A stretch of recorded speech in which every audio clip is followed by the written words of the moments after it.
अस्सलाम वालेकुम, welcome to my channel. ये वाला कॉन्सेप्ट समझना आपके लिए बहुत ज़रूरी है। हर किस्म के कम्पिटिटिव एग्जाम्स में इस तरह के क्वेश्चंस बहुत ज़्यादा पूछे जाते हैं। इन टिप्स एंड ट्रिक्स को आप समझ लीजिए तो ये कॉन्सेप्ट समझना आपके लिए आसान हो जाएगा। Two nouns with and the verb will be plural. For example, Ali and Aliya friends, तो आंसर आ जाएगा are. If we join two nouns with as well as or with, then the verb will be according to first noun. For example, Ali as well as Alia dash my friend, तो answer आ जाएगा is Ali with Alia dash come here, तो इसका भी answer आ जाएगा is।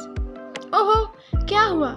Confusion हो गई? अरे कंफ्यूज तो होना ही नहीं है, मैं हूँ ना, मैं किस लिए हूँ? मैं आपको ये कॉन्सेप्ट अभी क्लियर कर दूंगी। तो कंफ्यूजन को गोली मारो और इस कॉन्सेप्ट को समझने के लिए चले आओ।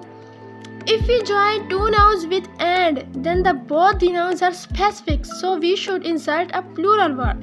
अगर आप देखें कि अगर हम and के साथ दो nouns को ज्वाइन कर रहे हैं तो ये दोनों नाउन हमारे लिए स्पेसिफिक हैं, तो हमने दोनों नाउन को कलेक्ट करके उनको प्लूरल बना देना है और वर्ब भी हमने प्लूरल ही इंसर्ट कर देना है। Are, were, shall, have, etc, ये सारे हमारे पास प्लूरल नाउन आ जाएंगे। For example, the father and his sons have come here. अब फादर और सन्स हमने दोनों को स्पेसिफिक किया।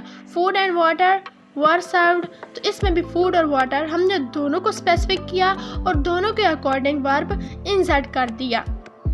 If you join two nouns with as well as और with, then the first noun is specific because it is representing the second one। तो verb जो होगा वो फर्स्ट नाउन के अकॉर्डिंग होगा। अगर फर्स्ट नाउन सिंगुलर है तो वर्ब भी सिंगुलर होगा, फर्स्ट नाउन प्लूरल है तो वर्ब भी प्लूरल होगा। हमने सेकंड नाउन को नहीं देखना, हमने जस्ट फर्स्ट नाउन को देखना है कि अगर वो एज वेल एज और विद के साथ ज्वाइन है तो फर्स्ट नाउन ही हमारा स्पेसिफिक होगा। अगर फर्स्ट नाउन फादर है तो वर्ब हमारा सिंगुलर होगा, फर्स्ट नाउन सन्स है तो वर्ब हमारा प्लूरल होगा। फादर में इज आ जाएगा, हैज़ और वाज आ जाएगा, और अगर सन्स होगा तो प्लूरल वर्ब आ जाएगा।